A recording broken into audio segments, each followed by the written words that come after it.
Kewarganegaraan dalam rangka Hari Ulang Tahun ke-80 Kemerdekaan Republik Indonesia tahun 2025.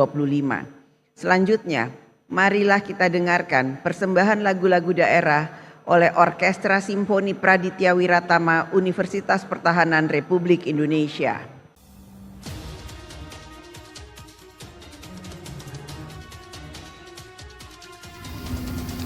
Assalamualaikum warahmatullahi wabarakatuh. Om Swastiastu, Namo Buddhaya, salam kebajikan.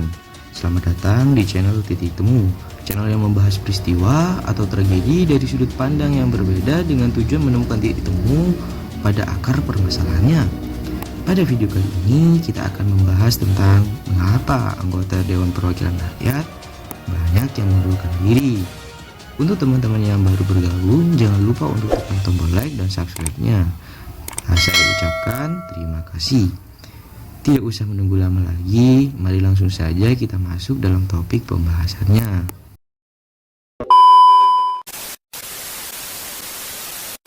Dewan Perwakilan Rakyat atau DPR merupakan lembaga legislatif yang memiliki peran vital dalam sistem demokrasi Indonesia. DPR menjalankan 3 fungsi, yaitu legislatif atau membuat undang-undang, anggaran atau budgeting, dan pengawasan atau kontrol terhadap pemerintah Indonesia. Oleh karena itu, keberadaan para anggota DPR tidak hanya mewakili kepentingan partai politik, melainkan juga membawa amanah jutaan rakyat yang memberikan suara pada saat pemilu. Dalam beberapa waktu terakhir, pemerintah dikejutkan dengan mundurnya beberapa anggota DPR dari jabatannya. Fenomena ini menimbulkan beberapa tanggapan, mulai dari kritik hingga apresiasi. Sebab keputusan seorang anggota DPR untuk mundur tidak akan hanya berdampak pada partai dan kelembagaan, tetapi juga mewakili persepsi masyarakat terhadap konsistensi wakil rakyat dalam mengemban amanah. Alasan mundurnya diri bervariasi, ada yang terkait persoalan pribadi, penugasan baru di lembaga lain, perbedaan pandangan hukum, hingga kasus hukum. Dinamika ini menunjukkan bahwa proses politik di Indonesia masih menghadapi tantangan dan menjaga integritas, konsistensi, dan stabilitas lembaga legislatif. Faktor penyebab mundurnya anggota DPR. Fenomena mundurnya anggota DPR tidak muncul begitu saja, melainkan dilatar belakangi oleh beberapa faktor. Faktor yang pertama adalah faktor pribadi. Keinginan untuk lebih fokus pada keluarga, kesehatan, atau profesi lain di luar politik, beberapa anggota DPR merasa tidak mampu lagi melaksanakan tugas yang padat. Yang kedua adalah faktor politik, terjadi ketika ada perbedaan sikap antara anggota DPR dengan fraksi atau partai, misalnya dalam menyikapi isu-isu strategis nasional. Konflik internal partai juga bisa menjadi alasan kuat. Yang ketiga adalah faktor hukum. Beberapa anggota DPR terseret kasus hukum, baik korupsi maupun pelanggaran lain, yang akhirnya mendorong mereka untuk mundur sebagai bentuk tanggung jawab moral. Yang terakhir adalah faktor jabatan lain.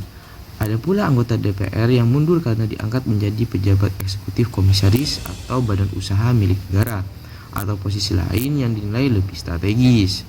Dampak mundurnya anggota DPR. Pengunduran diri anggota DPR membawa sejumlah konsekuensi baik positif maupun negatif. Yang pertama adalah dampak negatif, mengurangi efektivitas kerja fraksi atau komisi jika kursi kosong terlalu lama sebelum adanya pengganti antar waktu. Yang kedua, menimbulkan ketidakpercayaan publik terhadap komitmen wakil rakyat. Yang terakhir, memperlihatkan lemahnya kaderisasi partai politik dalam menyiapkan calon legislator yang benar-benar siap.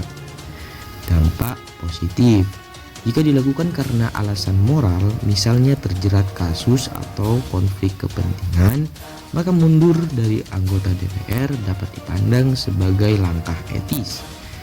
Yang terakhir, membuka peluang bagi kader baru melalui mekanisme PAW yang mungkin lebih segar dan berkomitmen. Respon partai politik dan masyarakat. Yang pertama adalah partai politik. Biasanya segera mengusulkan nama pengganti atau waktu untuk mengisi kursi yang kosong. Namun, partai juga perlu menjelaskan secara transparan kepada publik terkait alasan pengunduran diri agar tidak menjadi pembincangan baru atau spekulatif negatif. Yang kedua adalah tanggapan masyarakat. Publik menilai fenomena ini sebagai ujian terhadap kualitas wakil rakyat. Ada yang mengkritik karena dianggap tidak konsisten, namun pula ada yang menilai positif jika mundurkan diri setelah demi menjaga etika dan integritas. Tantangan yang harus diperhatikan. Fenomena mundurnya anggota DPR seharusnya menjadi fenomena refleksi untuk memperbaiki sistem politik di Indonesia.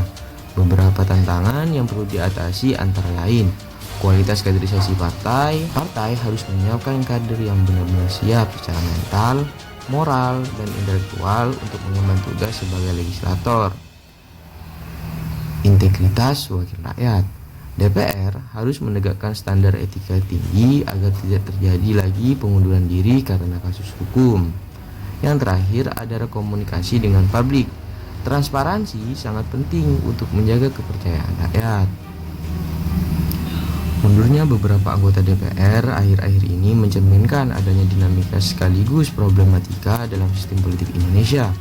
Fenomena ini dimaknai sebagai suatu yang wajar dalam politik, namun juga tidak boleh diabaikan begitu saja.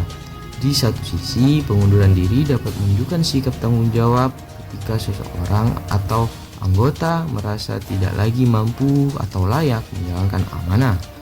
Di sisi lain, hal yang memandang perlu memperbaiki dalam rekrutmen politik, penguatan etika, dan pembinaan kader oleh partai politik. Dengan demikian, Dewan Perwakilan Rakyat dan partai politik harus memandang fenomena ini sebagai pelajaran penting untuk memperbaiki kualitas demokrasi. Hanya dengan wakil rakyat yang berintegritas, profesional, dan konsisten, lembaga legislatif dapat benar-benar menjalankan amanah konstitusi serta menjaga kepercayaan rakyat. Cukup sekian ulasan video dari Titik Temu Channel. Jika ada kesalahan narasi atau informasi yang kurang benar, silahkan tinggalkan saran dan kritik di kolom komentar. Mari kita saling berdiskusi untuk menemukan titik temu permasalahannya. Assalamualaikum warahmatullahi wabarakatuh. Om Swastiastu, Namo Buddhaya, salam kebajikan.